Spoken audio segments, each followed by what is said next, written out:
നമ്മളിന്ന് ഡിസ്കസ് ചെയ്യുന്നത് 10ാം ക്ലാസ്സിലെ ഹിസ്റ്ററി ന്യൂ SCERT ആണ്. ഹിസ്റ്ററിയുടെ പാർട്ട് 1 ആണ്. ഫസ്റ്റ് ചാപ്റ്റർ മാനവികത എന്നാണ് ഫസ്റ്റ് ചാപ്റ്ററിൻ്റെ പേര്. അപ്പോൾ ഇതിലാദ്യം തന്നെ ഒരു കോട്ട് കൊടുത്തിട്ടുണ്ട്. എന്താണത്? അറിവിൻ്റെ നിരാസം നന്മയുടെ നിരാസം തന്നെയാണ്. നന്മയുടെ ജ്വാലയാൽ പ്രകാശിതമാക്കപ്പെട്ട ബുദ്ധിക്ക് ആ ജ്വാലയെ സ്നേഹിക്കാതിരിക്കാനാവില്ല. സ്നേഹം അറിവിൻ്റെ മാത്രം സന്തതിയാണ്. യുക്തിചിന്ത ശരിയായ ഇച്ഛയുടെ മാർഗദർശിയും നമ്മെ മോക്ഷത്തിലേക്ക് നയിക്കുന്നതും യുക്തി തന്നെ. ഇപ്പോൾ ഇത് പറഞ്ഞതാരാണ്? 13ാം നൂറ്റാണ്ടിൽ ഇംഗ്ലണ്ടിൽ ജീവിച്ചിരുന്ന ശാസ്ത്രചിന്തകനായ റോജർ ബേക്കൺ എന്നാണ് പറഞ്ഞതാണ് ഈ ഒരു വാക്ക് എന്ന് പറയുന്നത്. അപ്പോൾ ഇവിടെ എന്തിനെക്കുറിച്ചാണ് പറയുന്നത്? യുക്തിചിന്തയെക്കുറിച്ചാണ് പറയുന്നത്. നമുക്ക് എന്താണ് ആവശ്യം? ഈ ഒരു കോട്ട് പറഞ്ഞത് ആരാണ്? അപ്പോൾ അറിവിൻ്റെ നിരാസം നന്മയുടെ നിരാസം തന്നെയാണ്. നിങ്ങൾ ഈ കോട്ട് ഫുള്ളായിട്ട് കംപ്ലീറ്റ് ആയിട്ട് കാണാതെ പഠിക്കണം എന്നില്ല. അറിവിൻ്റെ നിരാസം നന്മയുടെ നിരാസം തന്നെയാണ്. അതുമാത്രം നമ്മൾ പഠിച്ചാൽ മതി.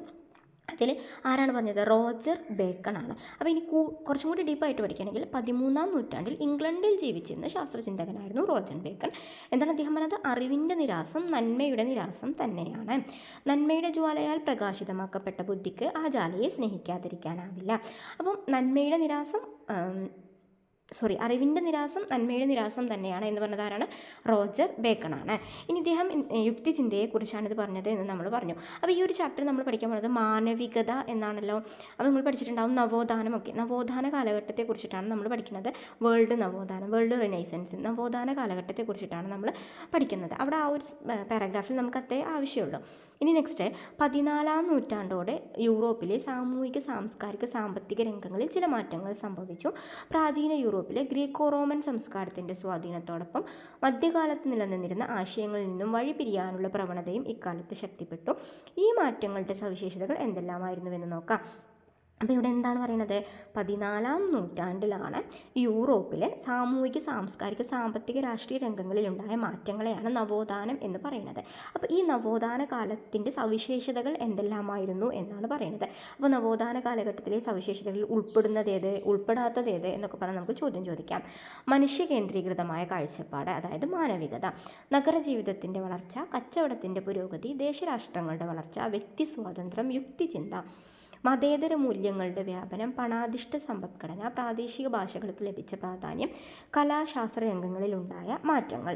ഇനി ഇത്രയാണ് നവോത്ഥാനത്തിൻ്റെ പ്രത്യേകതകൾ എന്ന് പറയുന്നത്. നെക്സ്റ്റ് ഇമ്പോർട്ടൻ്റ് ആയിട്ടുള്ള പോയിന്റ്, ഈ നവോത്ഥാനം ആരംഭിച്ചത് എവിടെയാണ്? ഇറ്റലിയിലാണ് നവോത്ഥാനം ആരംഭിക്കുന്നത്. നവോത്ഥാനത്തിന് ചരിത്രകാരന്മാർ നൽകിയ പേരാണ് റിനൈസൻസ് എന്ന് പറയുന്നത്. നവോത്ഥാനം അല്ലെങ്കിൽ റിനൈസൻസ്. ഇനി മധ്യകാലഘട്ടത്തിലാണ് നവോത്ഥാനം ആരംഭിക്കുന്നത്. ഇനി എന്താണ് ഗ്രീക്കോ റോമൻ സംസ്കാരങ്ങൾ എന്ന് പറയുന്നത്? ഇതുപോലുള്ള കള്ളിയിലിട്ട് വെച്ചിരിക്കുന്ന സംഭവങ്ങൾ നമ്മൾ പ്രധാനമായിട്ടും നോക്കണം. അപ്പം ക്ലാസിക്കൽ സംസ്കാരങ്ങളാണ് ഗ്രീക്കോ റോമൻ സംസ്കാരങ്ങൾ. അപ്പോൾ ഇവിടെ നമുക്കൊരു ചോദ്യം പ്രതീക്ഷിക്കാം.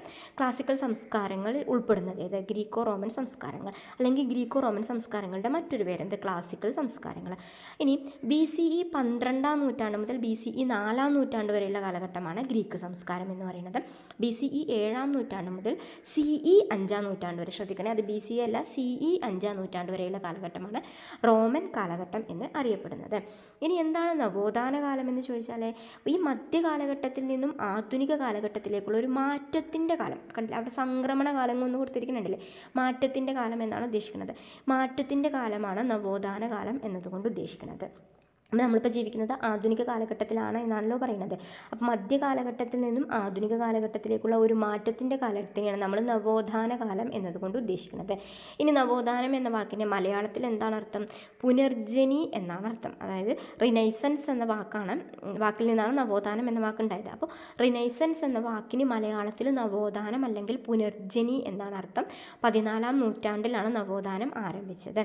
ഇനി എന്തുകൊണ്ട് നവോത്ഥാനം ഇറ്റലിയിലാണ് നവോത്ഥാനം ആരംഭിച്ചത് എന്ന് പറഞ്ഞല്ലോ. എന്തുകൊണ്ട് ഇറ്റലിയിൽ എന്ന ചോദ്യത്തിനുള്ള ഉത്തരമാണ്, അവിടെ കൂടുതൽ സ്വതന്ത്രവും സമ്പന്നവും ഊർജ്ജസ്വലവുമായിരുന്നു അവിടെയുള്ള ആളുകൾ എന്ന് പറയുന്നത്. പിന്നെ ഇവിടെ വ്യാപാരികൾ, ബാങ്കിങ്, ഇൻഷുറൻസ് ഇങ്ങനെയുള്ള ആളുകളുണ്ടായിരുന്നു. അവർ ബുക്ക് കീപ്പിംഗ് സംവിധാനം ഉപയോഗിച്ചിരുന്നു. എന്താണ് ബുക്ക് കീപ്പിംഗ്? ഒരു സ്ഥാപനത്തിൻ്റെ വരവും ചെലവും ദൈനംദിനാടിസ്ഥാനത്തിൽ, അതായത് ദിവസവുമുള്ള വരവും ചെലവും രേഖപ്പെടുത്തി വെക്കുന്നതിനാണ് നമ്മൾ ബുക്ക് കീപ്പിംഗ് എന്ന് പറയുന്നത്. അതായത് ഇപ്പോൾ നമ്മൾ അക്കൗണ്ടിങ് ഒക്കെ ചെയ്യുന്നില്ലേ, അതിൻ്റെ ഒരു ആദ്യകാല രൂപമായിരുന്നു ബുക്ക് കീപ്പിംഗ് എന്നത്. അപ്പോൾ എന്താണ് എന്തുകൊണ്ട് ഇറ്റലിയിൽ എന്ന ചോദ്യത്തിന് ഉത്തരം എന്താണ്? അവിടെ സ്വതന്ത്രവും സമ്പന്നവും ഊർജ്ജസ്വലവുമായിരുന്നു. പിന്നെ വ്യാപാരികൾ ബാങ്കിങ്, ഇൻഷുറൻസ് എന്നീ മേഖലകളിൽ അറിവുള്ളവരായിരുന്നു. ബുക്ക് കീപ്പിംഗ് പോലുള്ള വാണിജ്യ സാങ്കേതിക വിദ്യകൾ അവർ ഉപയോഗിച്ചിരുന്നു. പിന്നെ ഏറ്റവും പ്രധാനപ്പെട്ടത് അവിടെ അതിസമ്പന്നമായിട്ടുള്ള ആളുകളായിരുന്നു ഈ വ്യാപാരത്തിലും വാണിജ്യത്തിലുമൊക്കെ ഏർപ്പെട്ടിരുന്ന ആളുകൾ എന്ന് പറയുന്നത്. അപ്പോൾ 13-ാം നൂറ്റാണ്ടോടുകൂടി യൂറോപ്പിലുണ്ടായ വാണിജ്യവൽക്കരണം പിന്നെ മധ്യകാല ഫ്യൂഡലിസ വ്യവസ്ഥയുടെ തകർച്ചക്കും മതവേദായത്വത്തിൻ്റെ ശക്തി ക്ഷയിക്കുന്നതിനും കാരണമായി. അതൊന്നും നമുക്ക് ആവശ്യമില്ല. ഇനി നമുക്ക് ഏറ്റവും ഇമ്പോർട്ടൻ്റ് ആയിട്ട് പഠിക്കാനുള്ളത് ഈ ഒരു ടേബിളാണ്. നമുക്ക് ഏറ്റവും ഇമ്പോർട്ടൻ്റ് ആയിട്ട് പഠിക്കാനുള്ളത് ഈ ടേബിൾ നമ്മുടെ പഴയ ടെക്സ്റ്റ് ബുക്കിലില്ല, പുതിയ ടെക്സ്റ്റ് ബുക്കിൽ മാത്രമേ ഉള്ളൂ. അപ്പോൾ നമ്മളിത് നോക്കുന്നത് നല്ലതാണ്. ഇറ്റാലിയൻ കുടുംബങ്ങളും അവ വളർന്നു വന്ന നഗരങ്ങളുമാണ് പറയുന്നത്. മെഡിച്ചി ഫ്ലോറൻസ്, സ്ഫോർട്സ മിലാന്, അതുപോലെ വിസ്കൊന്തിയും മിലാന്, പിന്നെ ഫർണീസി പാർമ, ഓർസീനി നേപ്പിൾസ്, ഇങ്ങനെയാണ് ഇറ്റാലിയൻ കുടുംബങ്ങളും വളർന്നു വന്ന നഗരങ്ങളും വരുന്നത്. ഇനി കുരിശ് യുദ്ധങ്ങളെക്കുറിച്ച് ജസ്റ്റ് ഒന്ന് പറഞ്ഞു പോകുന്നുണ്ട്. അതായത് ഇസ്ലാം മതവിശ്വാസികളും ക്രൈസ്തവ മതവിശ്വാസികളും ഒരുപോലെ വിശുദ്ധ സ്ഥലമായി കരുതപ്പെട്ടിരുന്ന സ്ഥലമായിരുന്നു ജെറുസലേം എന്ന് പറയുന്നത്. ഈ ജെറുസലേമിന് വേണ്ടിയിട്ട് ഇസ്ലാം മതവിശ്വാസികളും ക്രിസ്തു മതവിശ്വാസികളും തമ്മിൽ നടന്ന യുദ്ധമാണ് കുരിശ് യുദ്ധങ്ങൾ എന്ന് അറിയപ്പെടുന്നത്. നമ്മൾ പഴയ ടെക്സ്റ്റ് ബുക്കിലൊക്കെ ഉണ്ട്, നമ്മൾ പഠിച്ചിട്ടുണ്ടാകും. 1-ാം കുരിശ് യുദ്ധം, 2-ാം കുരിശ് യുദ്ധം, NCERT-യിലാണെന്ന് തോന്നുന്നു 2-ാം കുരിശ് യുദ്ധം, ഇങ്ങനെയുള്ള സംഭവങ്ങളൊക്കെ ഉണ്ട്. അപ്പോൾ ഇത് നടന്നത് എന്നാണ് CE 11-ാം നൂറ്റാണ്ട് മുതൽ 13-ാം നൂറ്റാണ്ട് വരെയുള്ള കാലഘട്ടമായിരുന്നു കുരിശ് യുദ്ധങ്ങളുടെ കാലഘട്ടം എന്ന് പറയുന്നത്. CE 11-ാം നൂറ്റാണ്ട് മുതൽ 13-ാം നൂറ്റാണ്ട് വരെയുള്ള കാലഘട്ടം. ഏത് നഗരത്തിന് വേണ്ടിയിട്ടാണ്? ജെറുസലേം എന്ന നഗരത്തിന് വേണ്ടി ഇസ്ലാം മതവിശ്വാസികളും ക്രിസ്തു മതവിശ്വാസികളും തമ്മിൽ നടന്ന യുദ്ധം. NCERT-യിൽ ഇത് വിശദമായിട്ട് പറയുന്നുണ്ട്. 1-ാം കുരിശ് യുദ്ധം കാരണം, 2-ാം കുരിശ് യുദ്ധം കാരണം, അങ്ങനെയൊക്കെ പറയുന്നുണ്ട്. ഇനി മധ്യകാലത്ത് നടന്ന കുരിശുയുദ്ധങ്ങൾ കിഴക്കും പടിഞ്ഞാറും തമ്മിലുള്ള സാംസ്കാരിക വിനിമയത്തിന് വഴിതെളിച്ചു. കിഴക്കൻ ലോകത്തെ സംസ്കാരങ്ങൾ, നഗരങ്ങൾ, അവിടങ്ങളിലെ ജനജീവിതം തുടങ്ങിയവയുമായി ഇറ്റാലിയൻ നഗരങ്ങൾ പരിചയത്തിലായി. ഇത് ഇറ്റാലിയൻ നഗരങ്ങളുടെ വളർച്ചയ്ക്ക് വേഗത കൂട്ടി. ഇസ്ലാമിക രാജ്യം ബൈസ്റ്റൻറ്റൈൻ, അതായത് കിഴക്കൻ റോമൻ സാമ്രാജ്യവുമായി സ്ഥാപിച്ച വാണിജ്യ ബന്ധത്തിലൂടെ വൻതോതിൽ സമ്പത്ത് ഇറ്റാലിയൻ നഗരങ്ങളിലേക്ക് ഒഴുകി. കാലാന്തരത്തിൽ മെഡിറ്ററേനിയൻ പ്രദേശം കേന്ദ്രീകരിച്ച് നിലനിന്ന കിഴക്കും പടിഞ്ഞാറും തമ്മിലുള്ള വാണിജ്യ കേന്ദ്രത്തിൻ്റെ കുത്തക ഇറ്റാലിയൻ നഗരങ്ങളുടെ കച്ചവടക്കാരുടെ നിയന്ത്രണത്തിലായി. 14-ാം നൂറ്റാണ്ട് മധ്യത്തിൽ പൊട്ടിപ്പുറപ്പെട്ട ബ്യൂബോണിക് പ്ലേഗ് എന്ന മഹാമാരി ഇറ്റാലിയൻ നഗരങ്ങളെ സാരമായി ബാധിച്ചു. ബ്ലാക്ക് ഡെത്ത് എന്നറിയപ്പെടുന്ന ഈ ദുരന്തത്തിൽ വൻതോതിൽ ജനങ്ങൾ മരണപ്പെട്ടത് തൊഴിലാളികളുടെ ലഭ്യതയിൽ കുറവുണ്ടാക്കി. ഇത് കാർഷിക മേഖലയെ ആശ്രയിച്ച് നിലനിന്നിരുന്ന മധ്യകാല ഫ്യൂഡൽ വ്യവസ്ഥയുടെ തകർച്ചയ്ക്കും വാണിജ്യ കേന്ദ്രീകൃതമായ ഒരു മധ്യവർഗത്തിൻ്റെ വളർച്ചയ്ക്കും വഴിയൊരുക്കി. ഇവിടെ നമുക്ക് ഇത്രയേ ആവശ്യമുള്ളൂ. ബൈസ്റ്റൻറ്റൈൻ സാമ്രാജ്യത്തെക്കുറിച്ചൊക്കെ നമ്മൾ വേറെ ചാപ്റ്ററിൽ പഠിക്കുന്നുണ്ട്. അതൊന്നൊക്കെ നിങ്ങൾ ജസ്റ്റ് പറഞ്ഞു പോകുന്നുള്ളൂ. ഇവിടെ നിങ്ങൾ ഇത് പഠിക്കുക. 14-ാം നൂറ്റാണ്ടിൽ ബ്യൂബോണിക് പ്ലേഗ് പൊട്ടിപ്പുറപ്പെട്ടു എന്ന് പഠിക്കുക. നമ്മൾ ബയോളജിയിൽ പഠിക്കുന്നതാണ്. പ്ലേഗ് ബ്ലാക്ക് ഡെത്ത് എന്ന് അറിയപ്പെടുന്നുണ്ട് എന്ന് പഠിക്കുക. ഇനി ഈ ഒരു പ്ലേഗിൽ കുറേ ആളുകൾ മരിച്ചപ്പോൾ കാർഷിക മേഖലയിലെ തകർച്ചയ്ക്ക് കാരണമായി. കാരണം അവിടെ പണിയെടുക്കണമെങ്കിൽ ആളുകൾ വേണമല്ലോ. ഇത് വാണിജ്യ മേഖലയുടെ വളർച്ചയ്ക്ക് കാരണമാവുകയും ഒരു സമ്പന്നമായ ഒരു മധ്യവർഗം ഉയർന്നു വരുന്നതിന് കാരണമാവുകയും ചെയ്തു. അതായത് ഇതിപ്പോൾ നിങ്ങൾ പഠിച്ചിട്ടുണ്ടാവും, ഫ്രഞ്ച് വിപ്ലവത്തിൻ്റെയൊക്കെ ആ ഒരു ചാപ്റ്ററിൽ നിങ്ങൾ പഠിച്ചിട്ടുണ്ടാവും. ഇത് പുരോഹിതന്മാർ, അതുപോലെ പ്രഭുക്കന്മാർ, സാധാരണ വിഭാഗം, അങ്ങനെയാണല്ലോ ഫ്യൂഡലിസത്തിലെ ആളുകളെ തട്ടുകളായിട്ട് വിഭജിച്ചിട്ടുണ്ടായിരുന്നത്. അപ്പോൾ ഇതിൽ ഈ സാധാരണക്കാരെന്ന് പറയുന്ന നോർമൽ പീപ്പിൾസ് ഉണ്ടല്ലോ, അവരുടെ ഇടയിലാണ് ഈ സമ്പന്നമായിട്ടുള്ള ഒരു മധ്യവർഗം ഉയർന്നു വരുന്നത്. അപ്പോൾ ഇവർക്ക് നമ്മുടെ പുരോഹിതന്മാർക്കും പ്രഭുക്കന്മാർക്കും കിട്ടുന്നത് പോലുള്ള അവകാശങ്ങളൊന്നും കിട്ടുന്നില്ല. അപ്പോൾ അതിനെതിരെയുള്ള ഒരു പ്രതികരണം എന്ന രീതിയിലൊക്കെയാണ് ഈ നവോത്ഥാനം വളർന്നു വരുന്നത്. അപ്പോൾ ഇവിടെ നിങ്ങൾ ഇത്രയും പഠിക്കുക. 14-ാം നൂറ്റാണ്ടിൽ ബ്യൂബോണിക് പ്ലേഗ് പൊട്ടിപ്പുറപ്പെട്ടു. പ്ലേഗ് ബ്ലാക്ക് ഡെത്ത് എന്നറിയപ്പെടുന്നു എന്ന് പഠിക്കുക. ഇനി ഈ ഒരു പ്ലേഗിലൂടെ കുറേ ആളുകൾ മരിച്ചപ്പോൾ അത് കാർഷിക മേഖലയുടെ തകർച്ചയ്ക്കും വാണിജ്യ മേഖലയുടെ ഉയർച്ചയ്ക്കും കാരണമായി. ഇങ്ങനെ ഒരു വാണിജ്യ മേഖലയിലൂടെ ഒരു സമ്പന്നമായ മധ്യവർഗം ഉയർന്നു വന്നു എന്ന് പഠിക്കുക. ഇനി നിലവിലുണ്ടായിരുന്ന മരുന്നുകൾ പ്ലേഗിനെ ചെറുക്കുന്നതിൽ പരാജയപ്പെട്ടപ്പോൾ ജനം പ്രാചീന ഗ്രീസിലെയും റോമിലെയും വൈദ്യശാസ്ത്രത്തെക്കുറിച്ച് കൂടുതൽ പഠിക്കാൻ തുടങ്ങി. പ്ലേഗിൻ്റെ ഭീകരത മനുഷ്യനെ ജീവിതത്തിൻ്റെ നൈംശികതയെയും അനിശ്ചിതത്വത്തെയും കുറിച്ച് ചിന്തിക്കാനും സുഖങ്ങളെക്കുറിച്ച് അന്വേഷിക്കാനും തങ്ങളെക്കുറിച്ച് തന്നെ ചിന്തിക്കാനും പ്രേരിപ്പിച്ചു. ഇത് മാനവികതയിലേക്ക് വഴി തുറന്നു. എന്താണ് പറയുന്നത്? പ്ലേഗ് വന്നപ്പോൾ പ്ലേഗിന് മരുന്നില്ലല്ലോ, ആളുകൾ ഇങ്ങനെ മരിച്ചു വീഴുകയല്ലേ. അപ്പോൾ ഈ ഒരു സമയത്ത് ജനങ്ങൾ എന്ത് ചെയ്തു? റോമിലെ വൈദ്യശാസ്ത്രത്തെക്കുറിച്ച് പഠിക്കാൻ തുടങ്ങി. പ്ലേഗിൻ്റെ ഭീകരത, അതായത് ആളുകൾ ഇങ്ങനെ മരിച്ചു വീഴുന്ന ഈ ഒരു സംഭവം, അതായത് ജീവിതം ഇത്രയേ ഉള്ളൂ, നൈംശികത എന്ന് മലയാളത്തിൽ നിങ്ങൾ പഠിച്ചിട്ടുണ്ടാവും. അതായത് ജീവിതം ക്ഷണികമാണ് എന്നുള്ള ആ ഒരു സംഭവം ഇത് എങ്ങനെ മനുഷ്യരെക്കുറിച്ച് കൂടുതൽ ചിന്തിക്കാൻ വേണ്ടിയിട്ട്, അതായത് മാനവികത എന്ന് വെച്ചാൽ മനുഷ്യരെക്കുറിച്ച് ചിന്തിക്കുന്നതാണല്ലോ, അതിനും എന്ത് കാരണമായി, ഈ ഒരു പ്ലേഗ് കാരണമായി എന്നാണ് പറയുന്നത്. ഇതാ ബ്ലാക്ക് ഡെത്ത് പ്ലേഗ് പറയുന്നുണ്ട് 1347 1351 ഇടയിൽ യൂറോപ്പിനെ തകർത്തെറിഞ്ഞ പ്ലേഗ് മഹാമാരി ബ്ലാക്ക് ഡെത്ത് എന്ന് വിശേഷിപ്പിക്കുന്നു. ഇതെന്താണ്, രോഗം ബാധിച്ചവരുടെ ശരീരത്തിൽ കറുത്ത കുമിളകൾ രൂപപ്പെടുന്നു. ഇതിനാലാണ് ഈ ദുരന്തം കറുത്ത മരണം എന്നറിയപ്പെട്ടത്. വാണിജ്യത്തിനായി വന്ന കപ്പലുകളിലെത്തിയ എലികളിലെ ചെള്ളുകൾ വഴിയാണ് യൂറോപ്പിൽ പ്ലേഗ് പടർന്നു പിടിച്ചത്. നമ്മൾ ബയോളജിയിലെ CRT പഠിക്കുന്നുണ്ട്. അതായത് ബ്ലാക്ക് ഡെത്ത് എന്നറിയപ്പെടുന്നുണ്ട് പ്ലേഗ്. 1347 1351 ഇടയിൽ ഈ ഒരു ജസ്റ്റ് ഒന്ന് ഓർത്ത് വെച്ചോളൂ കേട്ടോ. കറുത്ത കുമിളകൾ ഉണ്ടാകുന്നത് നമ്മളിതിന് ബ്ലാക്ക് ഡെത്ത് എന്ന് വിളിച്ചത്. ഇനി ഇങ്ങനെയാണിത് യൂറോപ്പിലെത്തിയത്. വാണിജ്യത്തിനായി വന്ന കപ്പലുകളിലെത്തിയ എലികളുടെ ചെള്ളുകളിലൂടെയാണ് പ്ലേഗ് പടർന്നു പിടിച്ചിരുന്നത്. ഇനി യൂറോപ്പ് കേന്ദ്രീകരിച്ചാണ് നവോത്ഥാനം ആരംഭിച്ചത്. യൂറോപ്യൻ നവോത്ഥാനം ഒരു കൊളോണിയൽ കാഴ്ചപ്പാട്. യൂറോപ്പ് കേന്ദ്രീകരിച്ചാണ് നവോത്ഥാനം ആരംഭിച്ചത് എന്ന ആശയത്തിനെതിരായി ഇന്ന് നിരവധി അഭിപ്രായങ്ങൾ ഉയർന്നു വരുന്നുണ്ട്. അതായത് യൂറോപ്പിലാണ് നവോത്ഥാനം ആരംഭിച്ചത് എന്നാണല്ലോ നമ്മൾ പണ്ട് മുതലേ പഠിച്ചു വരുന്നത്. അപ്പോൾ അങ്ങനെയല്ല, യൂറോപ്പിലല്ല നവോത്ഥാനം ആരംഭിച്ചത് എന്നൊക്കെ ഇപ്പോഴത്തെ ആളുകൾ പറയുന്നുണ്ട്. ജോർജ് ജെയിംസിൻ്റെ സ്റ്റോളൻ ലെഗൻസി പഠിക്കണേ, പഴയ ബുക്കിലില്ല. ജോർജ് ജെയിംസിൻ്റെ സ്റ്റോളൻ ലെഗൻസി, മാർട്ടിൻ ബർണലിൻ്റെ black Athena, the Afro Asiatic roots of classical civilisation, ഈ രണ്ട് ഗ്രന്ഥങ്ങൾ മറക്കാതെ പഠിക്കണം. ജോർജ് ജെയിംസിൻ്റെ സ്റ്റോളൻ ലെഗൻസി, മാർട്ടിൻ ബർണിൻ്റെ ബ്ലാക്ക് അഥീന എന്നെങ്കിലും പഠിക്കുക. Black Athena, the Afro Asiatic roots of classic civilisation എന്നാണ്. മാർട്ടിൻ ബർണയുടെ ബ്ലാക്ക് അഥീന എന്ന് പഠിക്കുക. ജോർജ് ജെയിംസിൻ്റെ സ്റ്റോളൻ ലെഗൻസി, ഈ രണ്ട് ഗ്രന്ഥങ്ങളിലും പറയുന്നുണ്ട് എന്ത്, യൂറോപ്പിലാണ് നവോത്ഥാനം ആരംഭിച്ചത് എന്ന് പറയുന്നത് ശരിയല്ല. അത് യൂറോപ്പിൽ എല്ലാവരും പരിഷ്കൃതരും നമ്മളെല്ലാവരും ബാക്കിയുള്ള യൂറോപ്പിൽ എല്ലാവരും പരിഷ്കൃതരും ബാക്കിയുള്ള രാജ്യങ്ങളിൽ അപരിഷ്കൃതരുമാണ് എന്ന് വരുത്തി തീർക്കുന്നതിനുള്ള ഒരു കൊളോണിയൽ ചരിത്രകാരന്മാർ ശ്രമിക്കുന്നതിൻ്റെ ഫലമായിട്ടാണ് യൂറോപ്പിലാണ് നവോത്ഥാനം ആരംഭിച്ചത് എന്ന് പറയുന്നത് എന്നൊക്കെയാണ് ഈ രണ്ട് ബുക്കിൽ പറയുന്നത്. അപ്പോൾ നമുക്കതൊന്നും ആവശ്യമില്ല, രണ്ട് ബുക്ക് പഠിക്കുക. ജോർജ് ജെയിംസിൻ്റെ stolen legacy, Martin burner black Athena. ഇനി നെക്സ്റ്റ്, നഗരങ്ങളിലെ സമ്പത്ത്, രാഷ്ട്രീയ സ്വാതന്ത്ര്യം, സാമൂഹിക ഐക്യം തുടങ്ങിയ ജനങ്ങളിൽ പൗരബോധം, ആത്മാഭിമാനം വളർത്തി. പ്രാചീന റോമാ സാമ്രാജ്യത്തിൽ നിലനിന്നിരുന്ന ക്രമസമാധാനം, ഭരണകൂടം എന്നിവയെ സംബന്ധിച്ച ആശയങ്ങൾ ഇറ്റലിയിൽ പ്രചരിച്ചു. പ്രാചീന റോമൻ നിയമങ്ങളിലും ലാറ്റിൻ ഭാഷയിലും പാണ്ഡിത്യമുണ്ടായിരുന്ന വിദ്യാസമ്പന്നമായ ഒരു വിഭാഗം വാണിജ്യ പ്രവർത്തനങ്ങളിൽ ഏർപ്പെട്ടിരുന്നു. തൽഫലമായി പ്രാചീന ഭാഷ, സാഹിത്യം, സ്ഥാപനങ്ങൾ, പൗരാണികത എന്നിവയിൽ ഇവർക്ക് താല്പര്യം ജനിച്ചു. ഓരോ നഗരവും കലയുടെയും സാഹിത്യത്തിൻ്റെയും കേന്ദ്രങ്ങളാക്കാൻ ആഗ്രഹിച്ചു. പ്രാചീന റോമാ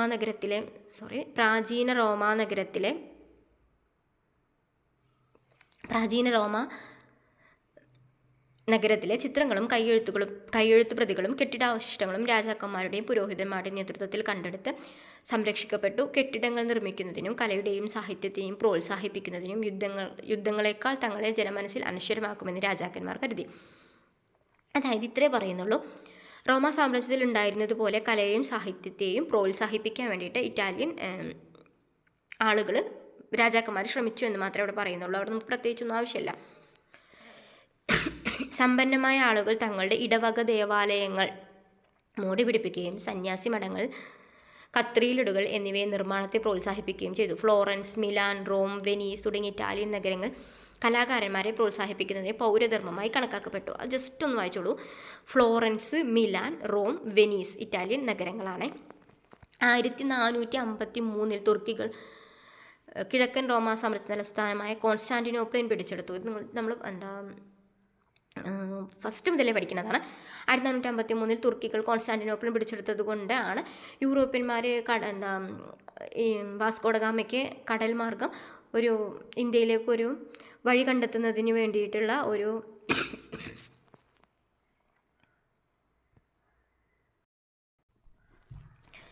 നമ്മളിത് ആദ്യം മുതലേ പഠിക്കുന്നതാണ്. 1453 തുർക്കികൾ കോൺസ്റ്റാന്റിനോപ്പിളിൻ പിടിച്ചെടുത്തത് കൊണ്ടാണ് നമ്മുടെ വാസ്കോഡഗാമയൊക്കെ കടൽ മാർഗം ഇന്ത്യയിലേക്കുള്ള വഴി കണ്ടെത്തിയതെന്നൊക്കെ പറഞ്ഞിട്ട് നമ്മൾ കേരള ചരിത്രം പഠിക്കുന്ന സമയത്ത് പഠിക്കുന്നതാണ്. അപ്പോൾ ഈ ഒരു പോയിന്റ് പഠിക്കുക. 1453 തുർക്കികൾ പിടിച്ചെടുക്കുന്നത്, കോൺസ്റ്റാന്റിനോപ്പിളിൻ പിടിച്ചെടുക്കുന്നത്. അങ്ങനെ പ്രാചീന ഗ്രീക്കോ റോമൻ സാഹിത്യങ്ങളുടെ കൈയെഴുത്ത് പ്രതികൾ കൈവശമുണ്ടായിരുന്ന നിരവധി പണ്ഡിതരുടെ കേന്ദ്രമായിരുന്നു കോൺസ്റ്റാന്റിനോപ്പിളിൻ എന്ന് പറയുന്നത്. തുർക്കികളുടെ ആക്രമണത്തെ തുടർന്ന് അവർ തങ്ങളുടെ കൈവശമുള്ള കയ്യെഴുത്ത് പ്രതികളുമായി ഇറ്റാലിയൻ നഗരങ്ങളിലേക്ക് നീങ്ങി. അതായത് റോമാ സാമ്രാജ്യം കഴിഞ്ഞ് കഴിഞ്ഞാൽ പിന്നെ കുറച്ചെങ്കിലും ഈ കലയും സാഹിത്യത്തെയും പ്രോത്സാഹിപ്പിക്കുന്നത് ഇറ്റലിയായിരുന്നു. അപ്പോൾ അവർ നേരെ ഈ സാഹിത്യകാരന്മാരൊക്കെ ഇറ്റാലിയൻ നഗരങ്ങളിലേക്ക് നീങ്ങി. മധ്യകാലത്ത് സർവകലാശാലയിൽ മാത്രം ഒതുങ്ങി നിന്ന അന്വേഷണങ്ങളും പഠനങ്ങളും ഗ്രന്ഥശാലയങ്ങളിലേക്ക് വ്യാപിക്കാൻ തുടങ്ങി. സമ്പത്തും രാഷ്ട്രീയ സ്വാതന്ത്ര്യവും കലാപരമായ പുരോഗതിയും സാംസ്കാരിക രംഗത്തെ പരീക്ഷണങ്ങൾക്ക് വഴിയൊരുക്കി. ഇതോടെ സാംസ്കാരിക രംഗത്തും വൈജ്ഞാനിക മേഖലയും പുത്തമാശയങ്ങൾ പ്രകടമാവാൻ തുടങ്ങി. ഇവിടെ നമുക്ക് പ്രത്യേകിച്ചൊന്നും ആവശ്യമില്ല. ഇത്രയും പറഞ്ഞതിൽ നമുക്ക് ജസ്റ്റ് ഇറ്റാലിയൻ നഗരങ്ങളൊന്ന് വായിച്ചു വെക്കുക. Florence, Milan, Rome, Venice. പിന്നെ നമ്മൾ 1453 തുർക്കികൾ കിഴക്കൻ റോമാ സാമ്രാജ്യത്തിൻ്റെ തലസ്ഥാനമായിരുന്ന കോൺസ്റ്റാന്റിനോപ്പിളും പിടിച്ചെടുത്തത് എന്ന് പഠിച്ചു വെക്കുക. പിന്നെ ഇനി എങ്ങാനും സ്റ്റേറ്റ്മെൻറ്റിൽ എന്തെങ്കിലുമൊക്കെ പറഞ്ഞാലോ നിങ്ങൾ ജസ്റ്റ് ഒന്ന് ഓർത്ത് വെക്കുക. റോമാ സാമ്രാജ്യത്തിൻ്റെ തകർച്ചയോടുകൂടി റോമിലുണ്ടായിരുന്ന സാഹിത്യകാരന്മാരൊക്കെ ഇറ്റലിയിലേക്കാണ് കുടിയേറിയത്. ജസ്റ്റ് ഒന്ന് നിങ്ങൾ ഓർത്ത് വെക്കുക. ഇതവിടെ മെഡിറ്ററേനിയൻ കടൽ, റോമ, ഇറ്റലിയൊക്കെ കൊടുത്തിട്ടുണ്ട്. ജസ്റ്റ് ഒന്ന് നോക്കി വെക്കാം. ഇനി മനുഷ്യർ കേന്ദ്രമാകുന്നു. ഞാൻ പറഞ്ഞു ഫസ്റ്റ് പറഞ്ഞു മാനവികത എന്നതുകൊണ്ട് ഉദ്ദേശിക്കുന്നത് മനുഷ്യ കേന്ദ്രീകൃതമായ ഒരു കാഴ്ചപ്പാട് എന്നതാണ്. അതായത് മധ്യകാലത്തെ പ്രധാനമായും സ്വാധീനിച്ചിരുന്നത് സ്കൊളാസ്റ്റിസിസം എന്നറിയപ്പെടുന്ന തത്വശാസ്ത്രമായിരുന്നു. അപ്പോൾ മധ്യകാലത്തെ തത്വശാസ്ത്രം ഏതാണെന്ന് ചോദിക്കാം. സ്കൊളാസ്റ്റിസിസം എന്നറിയപ്പെടുന്ന തത്വശാസ്ത്രം, അതായത് ക്രൈസ്തവ മതചിന്തയെ അടിസ്ഥാനമാക്കിയുള്ള ഈ തത്വശാസ്ത്രം എന്ന് പറയുന്നത് വിജ്ഞാനത്തെയും അന്വേഷണത്തെയും പ്രോത്സാഹിപ്പിച്ചിരുന്നുവെങ്കിലും ദൈവത്തിനും പരലോകത്തിലുമാണ് ഊന്നൽ നൽകിയത്. ഇതിൽ നിന്നും മാറി മനുഷ്യനും ഇഹലോകത്തിനും യുക്തിചിന്തക്കും പ്രാധാന്യം നൽകിക്കൊണ്ട് മാനവികത എന്ന ആശയം രൂപപ്പെട്ടത്. അതായത് സ്കൊളാസിസം എന്ന് പറയുന്ന തത്വശാസ്ത്രം കൂടുതലും പ്രാധാന്യം കൊടുത്തിരുന്നത് പരലോക ജീവിതം, ദൈവം, ഇങ്ങനെയുള്ള കാര്യങ്ങൾക്കൊക്കെയാണ്. അപ്പോൾ ഇതിൽ നിന്നും മാറിയിട്ട് മാനവികത എന്ന ആശയം രൂപപ്പെട്ടു എന്നാണ് പറയുന്നത്. മനുഷ്യരിൽ അന്തർലീനമായ അനന്യത, വികാരങ്ങൾ, ശേഷികൾ, എഴുത്ത്, സംഭാഷണം എന്നിവയ്ക്ക് മാനവികതാവാദികൾ ഊന്നൽ നൽകി. ദൈവകേന്ദ്രീകൃതമായ കാഴ്ചപ്പാടിൽ നിന്നും മനുഷ്യകേന്ദ്രീകൃതമായ വീക്ഷണത്തിലേക്കുള്ള പരിവർത്തനമായിരുന്നു ഇതിൻ്റെ അടിസ്ഥാനം. വിയോജിപ്പുകൾക്കും വിമർശനങ്ങൾക്കും മാനവികതയിൽ സ്ഥാനം ലഭിച്ചു. അവർ മതത്തിൻ്റെ ആധിപത്യത്തെ ചോദ്യം ചെയ്തു. അപ്പോൾ ജസ്റ്റ് ഇത് പഠിക്കുക. സ്കൊളാസ്റ്റിസിസം എന്ന് പറയുന്നത് മധ്യകാലത്ത് നിലനിന്നിരുന്ന ഒരു തത്വശാസ്ത്രമായിരുന്നു എന്ന് പഠിക്കുക. ഈ തത്വശാസ്ത്രത്തിൽ നിന്നുമാണ് പിന്നെ നമ്മൾ മാനവികത എന്ന ആശയം രൂപപ്പെട്ടത്. നിങ്ങൾക്ക് ശരിക്കും മാനവികത എന്ന ആശയം എന്താണ് എന്ന് മനസ്സിലായിട്ടുണ്ടെന്നുണ്ടെങ്കിൽ ഈ ഒരു പാരഗ്രാഫിൽ എന്ത് തരത്തിലുള്ള സ്റ്റേറ്റ്മെൻറ്റ് ചോദ്യം ചോദിച്ചാലും നമുക്ക് മനസ്സിലാവും. അതായത് മനുഷ്യരുടെ വികാരങ്ങളാണ് പിന്നീട് കഥകളിലും നോവലുകളിലൊക്കെ വരാൻ തുടങ്ങി, ചിത്രരചനകളിലൊക്കെ വരാൻ തുടങ്ങിയത്. അതാണ് മാനവികത എന്നതുകൊണ്ട് ഉദ്ദേശിച്ചിരിക്കുന്നത്. ഇനി ഇക്കാലത്ത് പ്രാചീന ഗ്രീക്കോ റോമൻ ഗ്രന്ഥങ്ങൾ ജനങ്ങൾ വർദ്ധിച്ച താല്പര്യത്തോടെ വായിച്ചു. പ്രാചീന ഗ്രീക്ക് തത്വചിന്തകനായ അരിസ്റ്റോട്ടലിൻ്റെ ആശയങ്ങൾ അറബികൾ യൂറോപ്പിൽ പ്രചരിപ്പിച്ചു. മാനവികതാവാദികൾ പ്രാദേശിക ഭാഷകളിൽ കൃതികൾ രചിക്കുകയും ഗ്രീക്കോ റോമൻ ശൈലിയിൽ ചിത്രങ്ങൾ വരയ്ക്കുകയും ശില്പങ്ങൾ നിർമ്മിക്കുകയും ചെയ്തു. ഇവിടെ മാനവികതയുടെ ഒരു പ്രധാനപ്പെട്ട പ്രത്യേകതയാണ് പ്രാദേശിക ഭാഷകളിൽ കൃതികൾ രചിച്ചു എന്നുള്ളത്. അതായത് പ്രാദേശിക ഭാഷകളിൽ കൃതികൾ രചിക്കുമ്പോഴാണല്ലോ സാധാരണക്കാർക്ക് അത് വായിക്കാൻ കഴിയുന്നത്.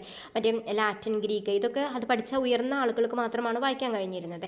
ഇനി അവർക്ക് പ്രധാന പ്രചോദനം പ്രാചീന ഗ്രീക്കോ റോമൻ സംസ്കാരമായിരുന്നുവെങ്കിലും അവരുടെ കാഴ്ചപ്പാട് വ്യത്യസ്തമായിരുന്നു. ഗ്രീക്കോ റോമൻ കല ദൈവത്തെയും സമ്പന്നയെയും ശക്തരെയുമാണ് ശക്തീകരിച്ചിരുന്നത്. രൂപങ്ങൾ പൂർണ്ണ സൗന്ദര്യത്തോടെ ആവിഷ്കരിക്കാനാണ് അവർ ശ്രമിച്ചത്. എന്നാൽ നവോത്ഥാന കല മനുഷ്യരെ സ്വാഭാവികതയോടെ ചിത്രീകരിക്കുകയാണ് ചെയ്തത്. നവോത്ഥാന കാലത്തെ കലാസാഹിത്യ സൃഷ്ടികൾ ഇത് സാക്ഷ്യപ്പെടുത്തുന്നു. മാനവികത പിൻകാലത്ത് ചിത്രകല, ശില്പകല, സാഹിത്യം, രാഷ്ട്രീയം, ചരിത്രം, ശാസ്ത്രം, മതം തുടങ്ങി വിവിധ മേഖലകളിലെ മാറ്റത്തിന് പ്രചോദനമാവുകയും സ്രോതസ്സുമായി മാറി. ഈ മാറ്റങ്ങളെയാണ് നവോത്ഥാനം പ്രതിനിധീകരിക്കുന്നത്. നമ്മൾ ചാപ്റ്റർ തുടങ്ങിയ മുതൽ പറയാൻ തുടങ്ങിയതാണ്. ജസ്റ്റ് അരിസ്റ്റോട്ടലിനെ കുറിച്ചൊരു കാര്യം പറയുന്നുണ്ട്. എന്താണെന്ന് നോക്കാം. പ്രാചീന ഗ്രീസിൽ ജീവിച്ചിരുന്ന ചിന്തകനായിരുന്നു അരിസ്റ്റോട്ടിൽ. അദ്ദേഹത്തിൻ്റെ ആശയങ്ങൾ നവോത്ഥാന കാലത്ത് പുതിയ ചോദ്യങ്ങൾക്കും സംവാദങ്ങൾക്കും പശ്ചാത്തലമൊരുക്കി. അപ്പം അരിസ്റ്റോട്ടിൽ ശരിക്കും ജീവിക്കുന്നത് നവോത്ഥാന കാലഘട്ടത്തിലല്ല, പ്രാചീന ഗ്രീസിൽ ജീവിച്ചിരുന്ന ചിന്തകനായിരുന്നു അരിസ്റ്റോട്ടിൽ എന്ന് പറയുന്നത്. അദ്ദേഹത്തിൻ്റെ ആശയങ്ങൾ പിൽക്കാലത്ത് നവോത്ഥാനത്തിൽ സ്വാധീനം ചെലുത്തുകയാണ് ഉണ്ടായത്. 12-13 നൂറ്റാണ്ടുകളിൽ യൂറോപ്പിൽ അരിസ്റ്റോട്ടിലിൻ്റെ കൃതികൾ ലത്തീനിലും പ്രാദേശിക ഭാഷകളിലും വിവർത്തനം ചെയ്ത് പ്രചരിപ്പിക്കപ്പെട്ടു. സത്യാന്വേഷണത്തിന് അദ്ദേഹം നൽകിയ പ്രാധാന്യം പഠനങ്ങളുടെ വ്യാപ്തിയുമാണ് ഇതിന് കാരണമായത്. ഇനി എന്താണ് പറയുന്നത് നോക്കാം. ഇനിയാണ് ജസ്റ്റ് ഈ ചിത്രകാരന്മാരും അതായത് ചിത്രകല, അത് വരച്ച ആളുകൾ, ഇതൊക്കെയാണ് നമുക്ക് ഈ ചാപ്റ്ററിൽ മെയിനായിട്ട് ആവശ്യമുള്ള സംഭവം എന്ന് പറയുന്നത്. നവോത്ഥാന കല കേട്ടോ. മധ്യകാലത്തെയും നവോത്ഥാന കാലത്തെയും ചിത്രങ്ങളാണ് ഈ രണ്ടെണ്ണം കൊടുത്തിരിക്കുന്നത്. ഇതിലെന്താണ് പറയുന്നത്, രണ്ടിൻ്റെയും പ്രമേയം ഒന്ന് തന്നെയാണ്, എന്നാൽ ഇവ ശൈലിയിൽ എന്തെല്ലാമാണ് വ്യത്യാസമെന്ന് കണ്ടെത്താം. അതായത് നോക്കൂ, മധ്യകാലത്തെ ചിത്രത്തിൽ എന്താണ് ദൈവത്തിൻ്റെ ആ ഒരു, അതായത് മനുഷ്യരെ മനുഷ്യരൂപത്തിലല്ല അല്ലേ ചിത്രീകരിച്ചിരിക്കുന്നത്. നവോത്ഥാന കാലത്തെ ചിത്രങ്ങളിൽ മനുഷ്യരെ മനുഷ്യരൂപത്തിലാണ് ചിത്രീകരിച്ചിരിക്കുന്നത്. അപ്പോൾ മധ്യകാലത്തെ ചിത്രം എന്ന് പറയുന്നത് മാലാഖമാർ, സ്വർഗീയത, ഇങ്ങനെയുള്ള ആത്മീയ ഘടകങ്ങൾക്കാണ് പ്രാധാന്യം നൽകുന്നത്. അപ്പോൾ നവോത്ഥാന കാലത്തെ ചിത്രം ശരിക്കും ശരീരത്തിൻ്റെ സൗന്ദര്യം, മൗലികത, വർണ്ണങ്ങളുടെ സ്വാഭാവിക പ്രയോഗം തുടങ്ങിയ ഭൗതിക ഘടകങ്ങൾക്ക് ഊന്നൽ നൽകുന്നു. അപ്പോൾ മധ്യകാലഘട്ടത്തിൽ ആത്മീയതയ്ക്ക് പ്രാധാന്യം നൽകുന്നു, നവോത്ഥാന കാലഘട്ടത്തിലെ ഭൗതിക ഘടകങ്ങൾക്ക് പ്രാധാന്യം നൽകുന്നു. ഈ രീതിയിൽ നവോത്ഥാന കാലത്ത് ചിത്രകല, ശില്പകല, വാസ്തുവിദ്യ ഈ മേഖലകളിലൊക്കെ സവിശേഷമായ മാറ്റങ്ങളുണ്ടായി.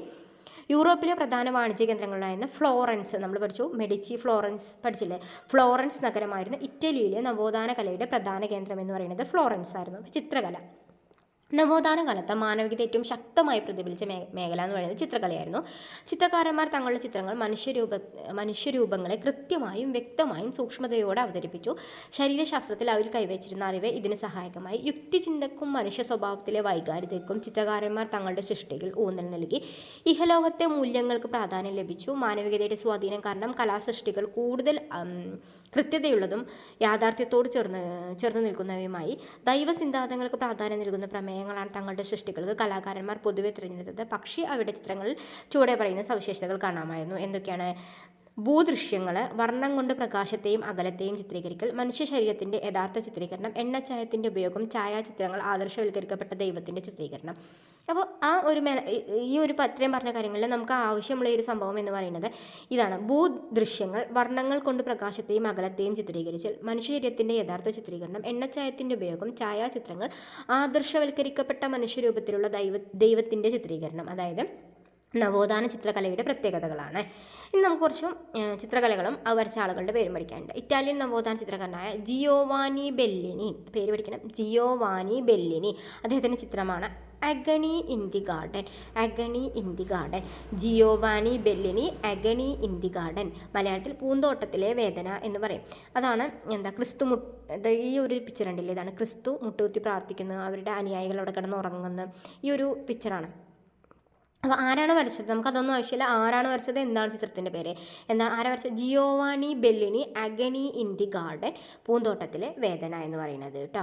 ഇനി അടുത്ത ചിത്രമാണ് പിയറോ ഡെല്ല ഫ്രാൻസിസ്കോയുടെ പ്രശസ്തമായ ഇരട്ട എണ്ണച്ചായത്രമാണ് ഡിപ്റ്റിക് ഓഫ് ഫെഡറിക്കോ ഡാമോണ്ട ഫെൽഡ്രോയോ ബാറ്റിസ്റ്റ ഫോർസ. ഇത്രയൊന്നും പഠിക്കണ്ട. അതായത് നമുക്ക് എന്തായാലും ഇത്രയൊന്നും പഠിച്ചാൽ നമുക്ക് നിൽക്കില്ല, ഇത്ര മാത്രം പഠിക്കാം. പിയറോ ഡെല്ല ഫ്രാൻസിസ്കോ പഠിക്കുമല്ലോ. അദ്ദേഹത്തിൻ്റെ ചിത്രം ഡിപ്റ്റിക് ഓഫ് ഫെഡറിക്കോ പഠിച്ചല്ലോ. പിയറോ ഡെല്ല ഫ്രാൻസിസ്കോയുടെ ഡിപ്റ്റിക് ഓഫ് ഫെഡറിക്കോ, 2 ചിത്രങ്ങളാണ് നമ്മളിവിടെ പഠിച്ചത്. ഈ 2 ചിത്രങ്ങളും പഴയ ടെക്സ്റ്റിലില്ല. അത് ഈ ഒരു 2 ചിത്രകാരന്മാരുടെ പേരും ഈ ചിത്രത്തിൻ്റെ പേരും പഴയ ടെക്സ്റ്റിലില്ല എന്നാണ് എൻ്റെ ഒരു ഓർമ്മ.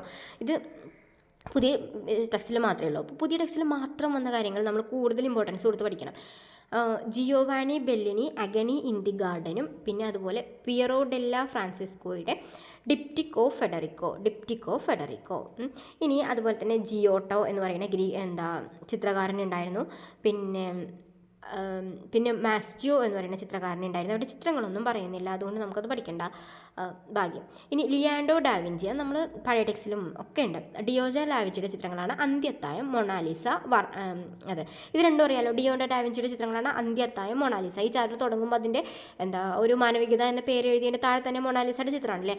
ഡിയാൻഡോ ഡാവിഞ്ചിയുടെ ചിത്രമാണ് മൊണാലിസയും അന്ത്യത്തായം.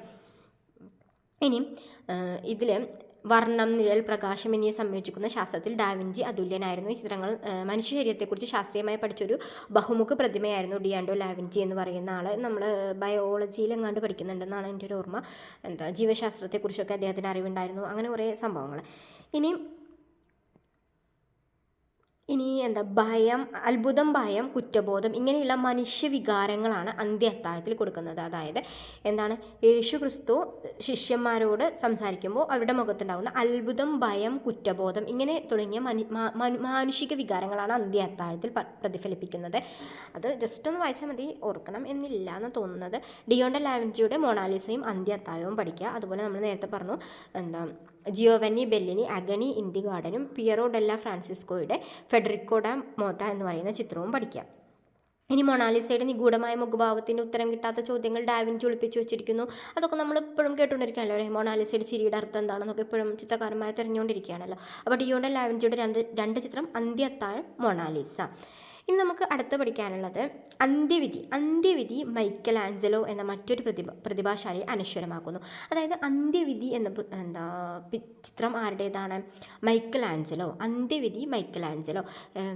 അപ്പോൾ നമ്മൾ വിധിയൊക്കെ അനൗൺസ് ചെയ്യുന്നത് മൈക്കിലാണല്ലോ. അപ്പോൾ അങ്ങനെ ഓർത്താൽ മതി. അന്ത്യവിധി മൈക്കൽ ആഞ്ചലോ. അപ്പോൾ നമ്മൾ 3 ആളുടെ പേര് പഠിച്ചു. ഞാൻ വീണ്ടും റിപ്പീറ്റ് ചെയ്യാണ്, ഇമ്പോർട്ടൻ്റ് ആണ്. Giovanni Bellini, agony in the garden, Piero della Francesco, diptych Federica, Leonardo da Vinci, അന്ത്യത്തായം, മൊണാലിസ, പിന്നെ അന്ത്യവിധി മൈക്കലാഞ്ചലോയുടെ അന്ത്യവിധി. ഇനി നവോത്ഥാന കാലത്ത് തന്നെ ശ്രദ്ധ നേടിയ മറ്റ് 2 ചിത്രകാരന്മാരായിരുന്നു ടിഷ്യനും റാഫേലും. മനുഷ്യരെ വിവേകികളും മിതവാദികളും അന്തസ്സുള്ളവരുമായി റാഫേൽ ചിത്രീകരിച്ചു. ഇവിടെ ചിത്രങ്ങളിൽ ആശയത്തോടൊപ്പം സൗന്ദര്യത്തിനും ഊന്നൽ നൽകി. ആ ഒരു പേര് മാത്രമേ ഉള്ളൂ, ടിഷ്യനും റാഫേലും. ഇനി നമ്മൾ ശില്പകലയെക്കുറിച്ച് പഠിക്കുകയാണ്. ശില്പകലയാണ് നവോത്ഥാന കാലത്തിൽ ചിത്രകല പോലെ തന്നെ പ്രാധാന്യം ലഭിച്ച വേറൊന്നെന്ന് പറയുന്നത്. അതിൽ നമുക്ക് പഠിക്കാനുള്ള ചിത്രകലകൾ ഏതൊക്കെയാണെന്ന് ചോദിച്ചാൽ, നവോത്ഥാന കാലത്തെ ശ്രദ്ധേയരായ ശില്പികളിൽ ഒരാളായിരുന്നു ഡൊണാട്ടലോയുടെ ഗത്താമലാത്ത, അത് നമ്മൾ പഴയ ടെക്സ്റ്റ് ബുക്കിലുണ്ട്. ഡൊണാട്ടലോയുടെ മധ്യകാല ഗോതിക് ശൈലിയിൽ നിന്നും ശില്പകലയെ മോചിപ്പിച്ച അദ്ദേഹം ശില്പങ്ങൾക്ക് കൂടുതൽ ഊർജ്ജവും വ്യക്തിത്വവും പകർന്നു. ഒരു കാലിൽ തൻ്റെ ശരീരഭാരം പൂർണ്ണമായും താങ്ങുന്ന ഒരു കൗമാരക്കാരനെ അദ്ദേഹം ദാവീദ് എന്ന ഗത്താമലീത്ത യിലൂടെ അവതരിപ്പിച്ചു. അദ്ദേഹത്തിൻ്റെ ഗത്താമെലീത്ത എന്ന കുതിരപ്പുറത്തിരിക്കുന്ന യോദ്ധാവിൻ്റെ ചിത്രം പ്രാചീന റോമിലെ കുതിരപ്പടയാളികളെ ഓർമ്മിപ്പിക്കുന്നു. മതേതരനായ ഒരു വീരനെ അനശ്വരമാക്കുക എന്ന ദൗത്യമാണ് ഡൊണാട്ടലോ ഇതിൽ നിർവഹിച്ചിരിക്കുന്നത്. മനുഷ്യരൂപത്തിൽ ദൈവത്തെ അവതരിപ്പിക്കുന്ന മൈക്കലാഞ്ചലോയുടെ ശില്പങ്ങൾ പ്രാചീന ഗ്രീക്കോ റോമൻ ശൈലിയിൽ നിന്ന് വഴിമാറി സഞ്ചരിച്ചു. ക്രിസ്തുവിൻ്റെ ശരീരം മടിയിൽ കിടത്തിയിരിക്കുന്ന മേരിയെ ചിത്രീകരിക്കുന്ന ശില്പമായ പിയാത്തയും വീരനായ ദാവീദിൻ്റെ ശില്പവും അദ്ദേഹം അനശ്വരമാക്കി. അപ്പോൾ ഇവിടെ എന്തൊക്കെയാണ് പറഞ്ഞത്? ഡൊണാട്ടലോയുടെ 2 ചിത്രങ്ങൾ പറഞ്ഞു, ഗത്താമെലീത്തയും ദാവീദും. അതുപോലെ തന്നെ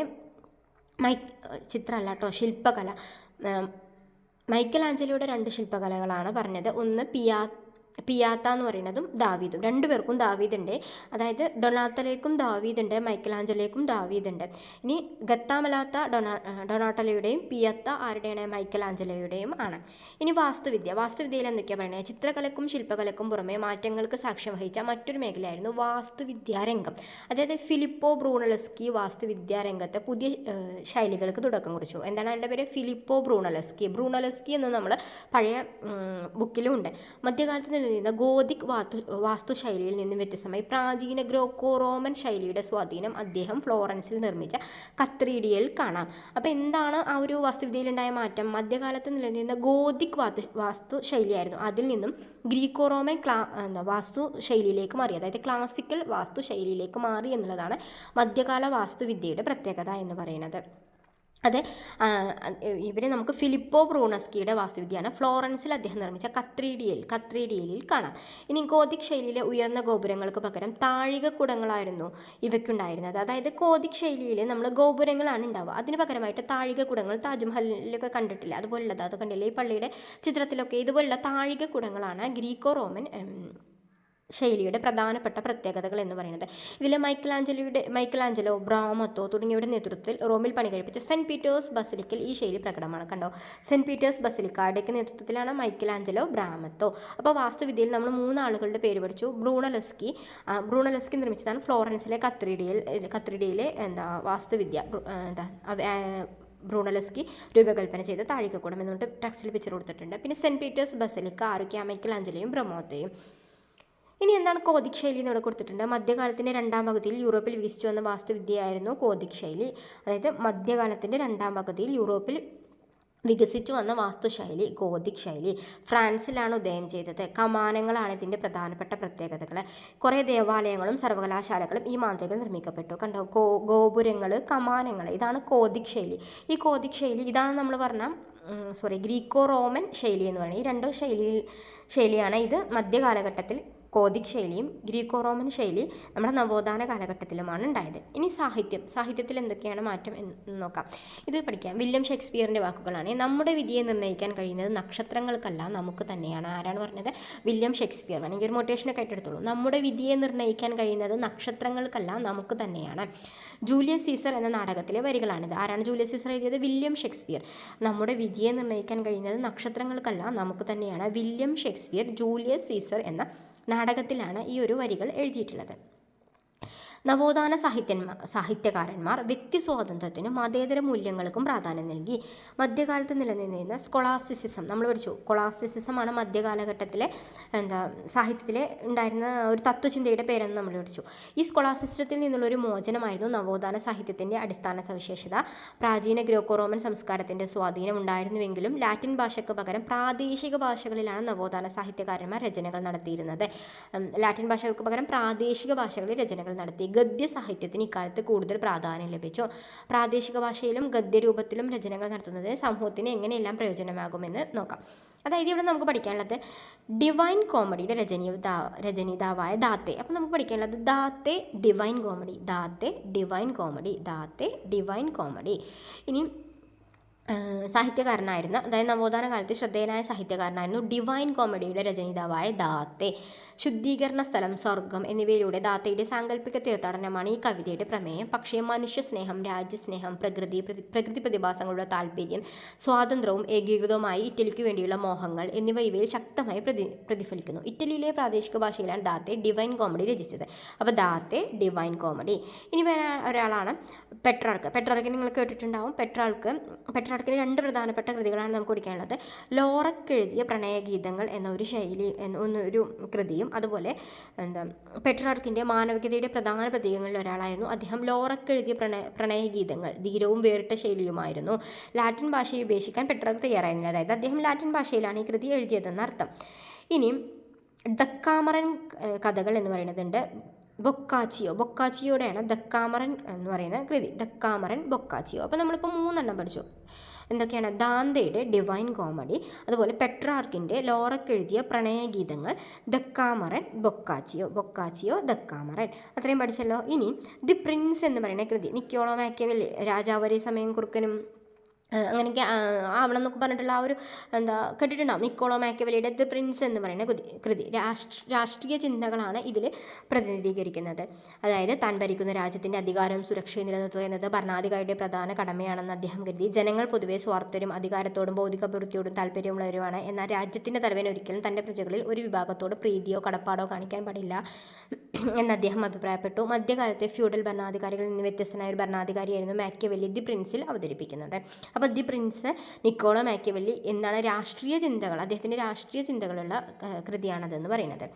ഇനി ഓരോ രാജാവും ക്രൂരതയില്ലാത്ത കരുണാർദ്രൻ എന്ന സൽപ്പേര് ആഗ്രഹിക്കണം. അതേസമയം ആ കരുണ മറ്റാരും ദുരുപയോഗം ചെയ്യാതിരിക്കാനും അദ്ദേഹം ശ്രമിക്കണം. അതിനാൽ തൻ്റെ ജനങ്ങൾക്കിടയിൽ ഐക്യവും വിശ്വസ്തയും നിലനിർത്തുന്നതിന് വേണ്ടി ക്രൂരൻ എന്ന പേര് കേൾക്കേണ്ടി വന്നാലും അതൊരു രാജാവ് വകവെക്കേണ്ടതില്ല. ഇങ്ങനെയൊക്കെയാണ് നിക്കോളോ മാക്കിയവെല്ലി രാജാവിനെ കുറിച്ചിട്ട് അദ്ദേഹത്തിൻ്റെ ദി പ്രിൻസ് എന്ന് പറയുന്ന കൃതിയിൽ കൊടുത്തിട്ടുള്ളത്. ഇനി വനിതകളുണ്ടായിരുന്നു ഇക്കാലത്ത്. മാനവികതയുടെ പ്രാധാന്യം തിരിച്ചറിഞ്ഞ ചില വനിതകളും ഇക്കാലത്ത് ഇറ്റലിയിൽ ജീവിച്ചിരുന്നു. ഇവരിൽ പ്രധാനിയായിരുന്നു മാനവികതാവാദിയും എഴുത്തുകാരിയുമായിരുന്ന കസാന്ദ്ര ഫെഡലെ. തൻ്റെ രചനകളിലൂടെ പ്രസംഗങ്ങളിലൂടെയും പ്രശസ്തമായ കസാന്ദ്ര സ്ത്രീകൾക്ക് ഉന്നത വിദ്യാഭ്യാസം നൽകേണ്ടതിൻ്റെ പ്രാധാന്യത്തെക്കുറിച്ച് സംസാരിച്ചു. ഇറ്റലിയിലെ മാനവികതാവാദികളായ പ്രഭുക്കളുമായി കത്തുകളിലൂടെ ആശയവിനിമയം നടത്തി അവരുടെ പ്രസംഗങ്ങളും രചനകളും നിരവധി പ്രസിദ്ധീകരണങ്ങളിൽ അച്ചടിച്ച് പ്രചരിപ്പിച്ചു. പിൽക്കാലത്ത് നവോത്ഥാനം ഇറ്റലിയിൽ നിന്നും മറ്റ് രാജ്യങ്ങളിലേക്കും സാഹിത്യത്തിലേക്കും വ്യാപിക്കാൻ തുടങ്ങി. അവിടെയെല്ലാം നിരവധി കൃതികൾ രചിക്കപ്പെട്ടു. അവയിൽ ചിലത് പരിചയപ്പെടാം. അതായത് നമുക്ക് ഈ കൃതികളാണ് ആവശ്യം. നവോത്ഥാന കാലഘട്ടത്തിലെ കൃതികൾ. Erasmus in praise of folly. പഴയ ബുക്കിൽ ഇവിടെ രാജ്യമില്ലായിരുന്നു, പുതിയ ബുക്കിൽ രാജ്യമുണ്ട്. അപ്പോൾ ഒന്ന് ശ്രദ്ധിക്കുക. ഇറാസ്മസ് നെതർലാൻഡുകാരനാണ്, in praise of folly. Geoffrey Chaucer Canterbury കഥകൾ, ഇംഗ്ലണ്ടുകാരനാണ്. തോമസ് മൂർ ഉട്ടോപ്പിയ, ഇംഗ്ലണ്ടുകാരനാണ്. Miguel de Cervantes Don Quixote എന്നാണ് പഴയ ബുക്കിൽ, കീഹോട്ട് എന്നാണ് പുതിയ ബുക്കിൽ. സ്പെയിന്. അതായത് മിഗുൽ ഡെ സെർവാന്തെ എന്നില്ല പഴയ ബുക്കിൽ, സെർവാന്തയുടെ കിക്സോട്ട് എന്നാണ് കൊടുത്തിരിക്കുന്നത്. പുതിയ ബുക്ക് വന്നപ്പോൾ മിഗുലെ ഡെ സെർവാന്തെ ഡോൺ കീഹോട്ട് എന്നാണ്. അദ്ദേഹം സ്പെയിനുകാരനാണ്. ഫ്രാൻസലോ റാബലൈൻ, ഗാവിൻ്റെയും പാൻഡിലൂഗോലും ഫ്രാൻസുകാരനാണ്. നവോത്ഥാന കാലത്തെ പ്രധാനപ്പെട്ട സാഹിത്യ രചനകളാണ് ഇവരെ. യൂറോപ്പിലെ ആദ്യത്തെ അച്ചടിശാല സ്ഥാപിച്ചു ജർമ്മൻകാരനായ ജോഹന്നാസ് ഗുട്ടൻബർഗ്. നമ്മൾ പഠിച്ചിട്ടുണ്ട്. 15-ാം നൂറ്റാണ്ടിൽ സ്ഥാപിച്ച ഈ അച്ചടിശാലയിലെ അച്ചടി ഗ്രന്ഥം ലോഹനിർമ്മിതവും ഒരു സ്ഥലത്തു നിന്നും മറ്റൊരു സ്ഥലത്തേക്ക് കൊണ്ടുപോകാൻ കഴിയുന്നതുമായിരുന്നു. അച്ചടി യന്ത്രത്തിൻ്റെ കണ്ടുപിടുത്തം നമുക്കറിയാം ഈ ഇങ്ങനത്തെ ബുക്കുകളുടെ പ്രസിദ്ധീകരണത്തിന് കൂടുതലാവാൻ വേണ്ടി കാരണമായിട്ടുണ്ടാവാം.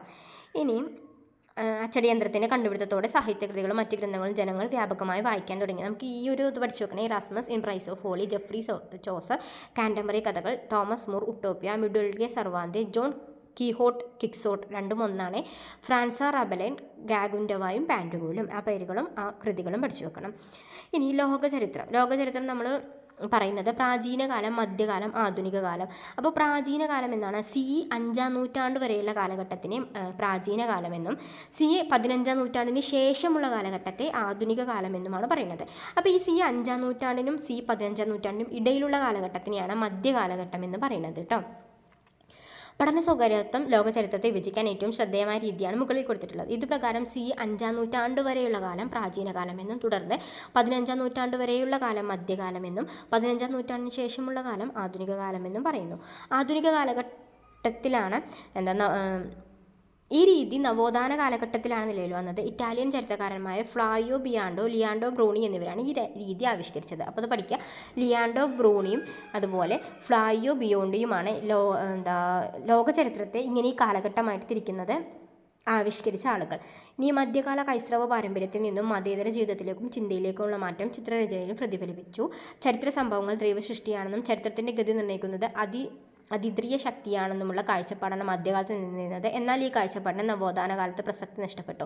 അതായത് എന്താ പറയുക, നമ്മുടെ ഈ ഒരു ലോകത്തെ മുഴുവൻ നിയന്ത്രിക്കുന്നത് ഏതോ ഒരു അതിദ്രിയ ശക്തിയാണ്. അതായത് നമ്മൾ ദൈവം എന്നൊക്കെ പറയുന്ന ആ ഒരു പോലെയുള്ള ഒരു കാഴ്ചപ്പാടാണ് മധ്യകാലഘട്ടത്തിൽ ഉണ്ടായിരുന്നത്. അപ്പോൾ ഈ ഒരു കാലഘട്ടത്തിൽ നവോത്ഥാന കാലഘട്ടത്തിൽ ഈ ഒരു കാഴ്ചപ്പാടിനുള്ള ഒരു പ്രാധാന്യം നഷ്ടപ്പെടുകയാണ് ഉണ്ടായിട്ടുള്ളത്.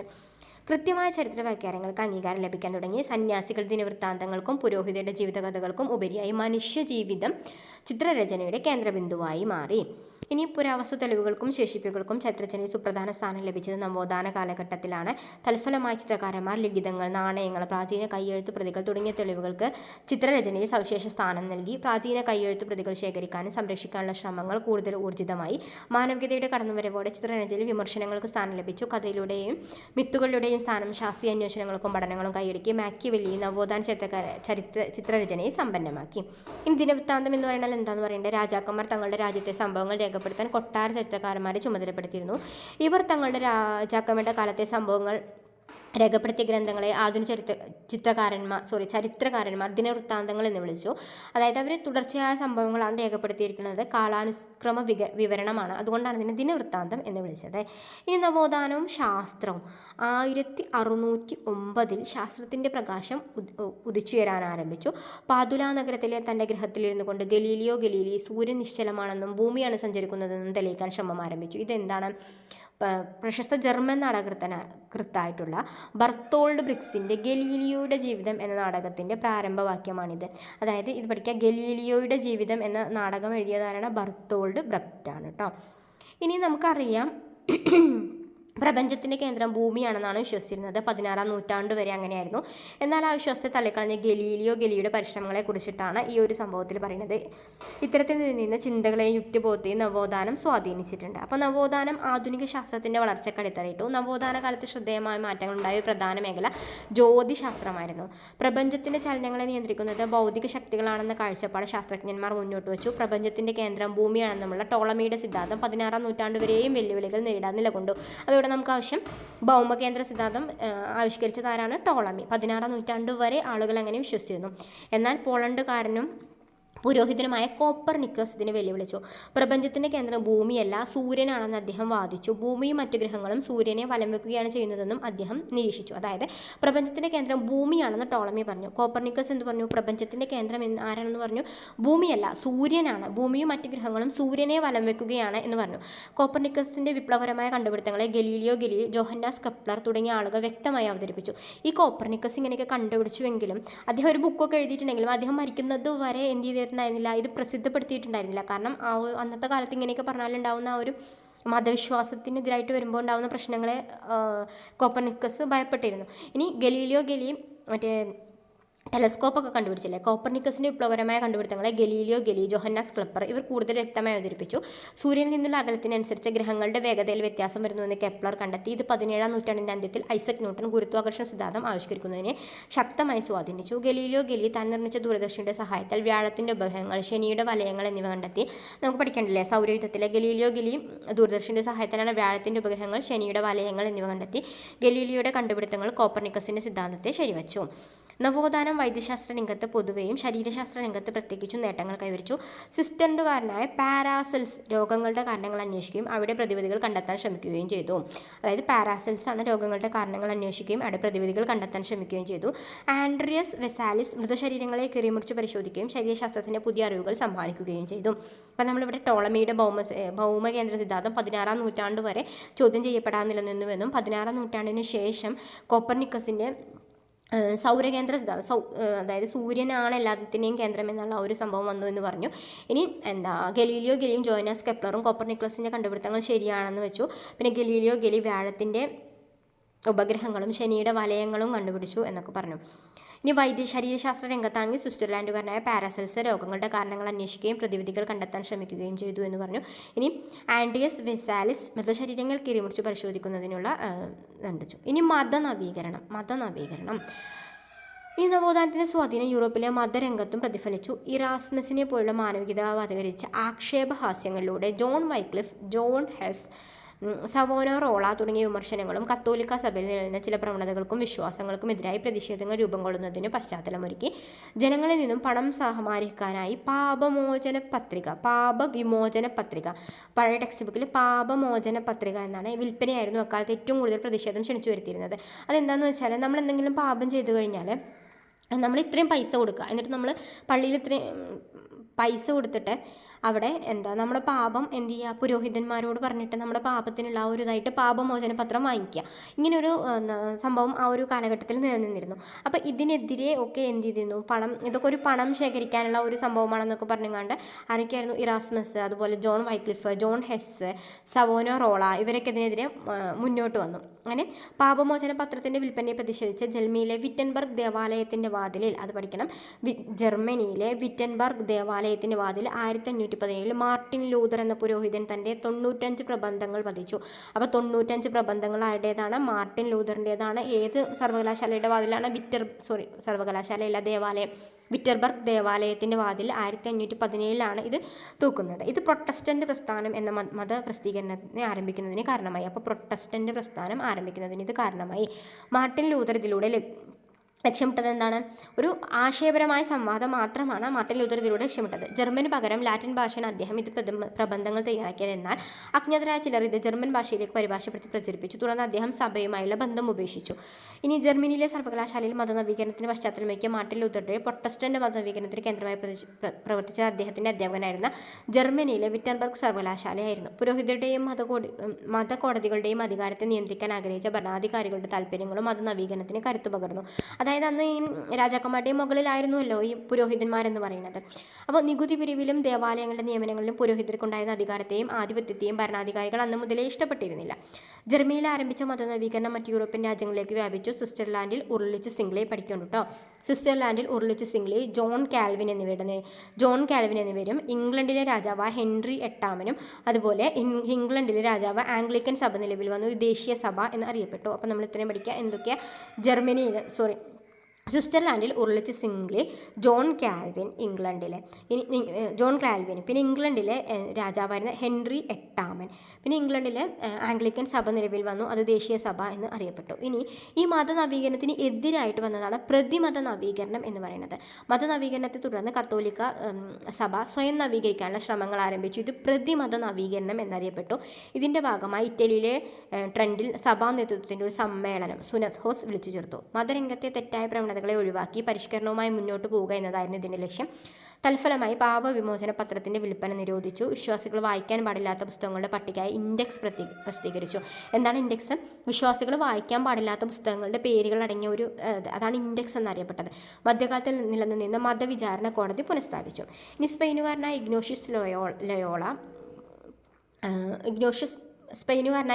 ലയോള സൊസൈറ്റി ഓഫ് ജീസസ് എന്ന സഭ സ്ഥാപീകരിച്ചു. പ്രതിമത നവീകരണത്തിൽ പ്രധാന പങ്ക് വഹിച്ചത് ഈ സൊസൈറ്റി ഓഫ് ജീസസ് എന്ന് പറയുന്ന ഈ ഒരു സംഘടനയായിരുന്നു. ഇനി കത്തോലിക്ക സഭയുടെ മേധാവിത്വം ഉറപ്പിക്കാൻ ശ്രമിച്ചു. കത്തോലിക്ക സഭയിൽ അക്കാലത്ത് നിന്ന നിരവധി തെറ്റായ പ്രവണതകൾ ഇല്ലാതാക്കാൻ പ്രതിമത നവീകരണത്തിന് കഴിഞ്ഞു. പ്രതിമത നവീകരണം കത്തോലിക്ക മത നവീകരണം എന്നും അറിയപ്പെടുന്നു. ഇനി ഗ്രീക്കോ റോമൻ കാലം മുതൽക്കേ നിലനിന്നിരുന്ന മാനവിക ആശയങ്ങളുടെയും വികാസ പരിണാമഘട്ടത്തെയാണ് നവോത്ഥാനം അടയാളപ്പെടുത്തുന്നത്. പ്രാചീന മധ്യകാലങ്ങളുടെ തുടർച്ച കൂടിയായിരുന്നു നവോത്ഥാനം.